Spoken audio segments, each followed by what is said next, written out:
So let's take a look now at what the global media is discussing today. We begin with the front page of The Guardian. With what else but Brexit? It talks about a cabinet rift widening as MPs prepare for a second round of indicative votes today. Whereas the Daily Telegraph has a picture of very weary-looking Prime Minister and the discussions of who her successor might be. One member of the cabinet is quoted as saying Mrs May's replacement must be a senior Tory Eurosceptic to lead the UK through the next round of Brexit negotiations. Financial Times looks at Mark Zuckerberg, the boss of Facebook, calling for more regulation for media companies. But some of his recommendations have failed to win over privacy advocates and politicians in the US, who say it appears to be a public relations effort on his part.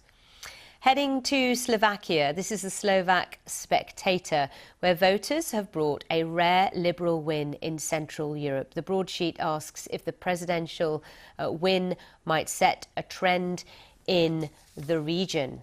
And then finally, Business Insider, are scooter wars coming to Europe this summer or this spring? The website says this will be the first spring-summer of well-funded scooter startups that will be activated across Europe. Companies argue they're better for the environment and they get people outside. But do they cause more problems than they actually solve? Well, we asked you for your views on that, and as ever, you've not held back. So we'll discuss those too. Oliver Cornock is back, Editor-in-Chief of Oxford Business Group.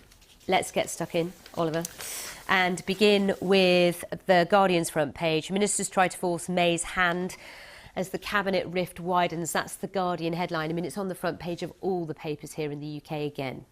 Yes, absolutely. It'd be strange if it wasn't. April Fool's Day and the jokes will be rife. Sadly, this isn't a joke, and this impasse seems to be even more difficult to navigate for the Prime Minister than we might have imagined. I mean, all I would say is anybody who thought that this was going to be an easy process has been proved, sadly, very, very wrong. What's going on, of course, is that there's this sort of existential split for Theresa May, in that she's promised to resign when she gets a deal through.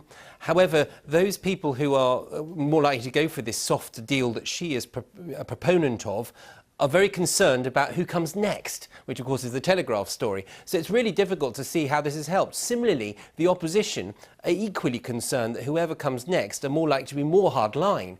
So it really does come to this sort of extremes that we're hearing about. We saw that last week in Parliament Square as well, the demonstrators very rapidly falling to sort of rather ugly extremes. This is not going to get any prettier, Sally. But the clock is ticking, which is proving to be a cliche right now.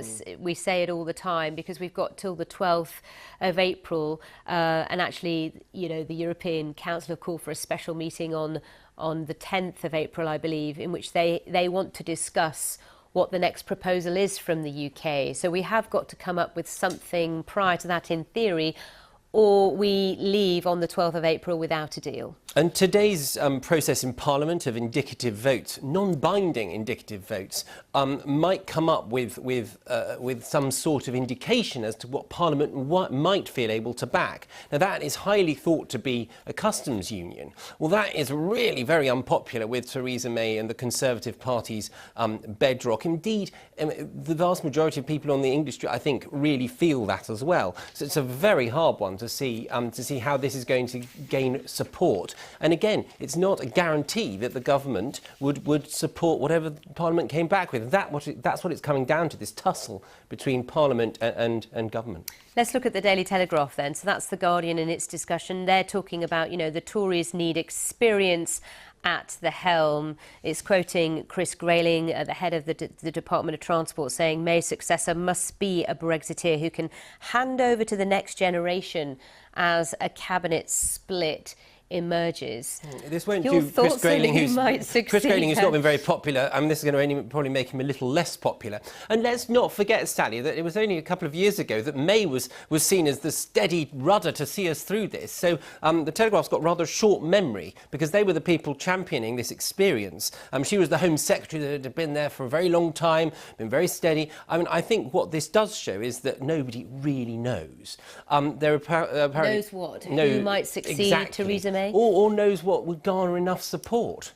That's because if there were a general election, there's also this whole question of, you know, what might happen then in terms of who could lead the Conservative Party to a successful majority if there were to be a general election even, and or I a think, snap election. Exactly. I think what was interesting yesterday watching the MPs doing the studios was that actually there wasn't much appetite for a general election, even from the opposition, because they are all so split on this, because actually it isn't a party political issue. It's much, much deeper than that.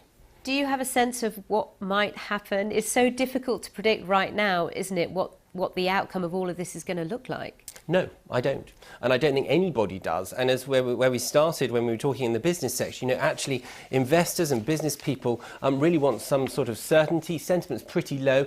We heard from the other interview, there's damage, incalculable damage being done to the image of Britain abroad, the UK Inc. Yes, we shall watch this space. Let's now move on to the front page of the Financial Times. Zuckerberg's mea culpa on regulation fails to check the backlash against big tech. This is the boss of Facebook calling for more regulation of internet companies. He's even talking about perhaps other countries following the guide of the European Union with the introduction of GDPR rules, new regulations that were introduced last year, which does regulate to a great degree how our data is used within Europe. What do you make of what he had to say? Well, on one level, you can be quite sceptical about it. It's sort of closing the stable door after the horse is bolted. You think of the problems that happened with Cambridge Analytica, the uproar of people realising their data is sort of being marketed, used, mined. So Mark Zuckerberg has come up with a few suggestions as to how regulators might start to look at ways of managing online stuff, political advertising, privacy, data portability. What he means is people flogging your data. On the other angle, this is a new technology. This is relatively new. This has grown exponentially from somebody at university setting up a web page. It's unsurprising that regulators are paying catch up. So it's a sort of chicken and egg to me. Also, as well, he talked about how they would assess as well on Facebook how various campaigns are funded and promoted on their social media sites. So, for example, it's been seen that in the run-up to various votes in Parliament, meaningful vote 1, 2, 3, etc., there has been a huge sort of amount of money invested in various campaigns on Facebook in the run-up to these votes. Absolutely, and you look at the US, we've heard, the Mueller report, actually funding from overseas. Where's the regulation for that? And of course, there has always been, if you like, straight understood funding of elections. There's regulation about that, but how does that work online? This is what this regulation is seeking to manage. The FT, though, talks about the fact that this is failing to check the backlash against big tech, that being Facebook, Google, others. But even though there is this big backlash, their user numbers per month goes up and up and up. I mean, people are still using Facebook, regardless of their feelings about it. And this is the irony. We get an amazing service, really, this platform where people share multiple images, they communicate with people for free. But there's no such thing as a free lunch, Sally. No, absolutely not.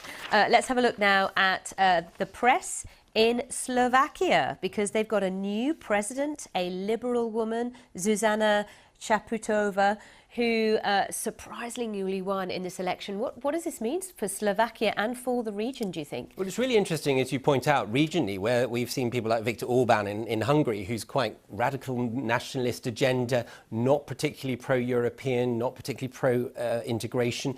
Caputova is being heralded as a liberal, pro-Western woman. She's 45, a divorcee mother. Really very much breaking the mould of what we've seen there. But what she's going to be able to achieve, Sally, remains to be seen, because actually there's already a backlash. I mean, Viktor Orban's already attacked her. She's not inaugurated until June. There's already stories that the opposition will seek to stymie her liberal agenda by passing laws before that to limit things like LGBTI rights. All right, and quickly, a quick word on these electric scooters. The scooter wars are coming to Europe apparently this summer. In the UK, we're actually not allowed to use them yet. The Department of Transport hasn't made its decision on these scooters, but I went to Paris not so long ago. I mean, you see Lime scooters everywhere. They're littered all over the pavement. People are whizzing around the capital in them. Absolutely, some new disruptive tech in time for the summer. The regulations in the UK are not quite in place yet. I mean, as I understand it, it's a very old law that's being used, something about horses and carriages. But it really is a balance, isn't it? Because we've seen these... Well, you've got to be balanced to use it. But you've also got to have fall off. regulation. We've seen these Uber. You know, there's been huge problems with regulating Uber and the safety record. So, yeah, let's hope that we can have some scootering in the sun. All right. Well, let's share some opinions from our viewers. Thank you so much, Oliver, for being on the briefing. We've heard from many of you with your thoughts on electric scooters. We've got Remy, who says it's a great idea, but there'll be a death trap in cities who do not have proper cycle paths. Like in the UK, I mean, many parts of the UK and London have got proper cycle paths, but it is a work in progress. We've got J. Dan Maruska, who says cities are limiting vehicle access due to congestion. Scooters will soon join public transport and bicycles in the future. I'll see you soon.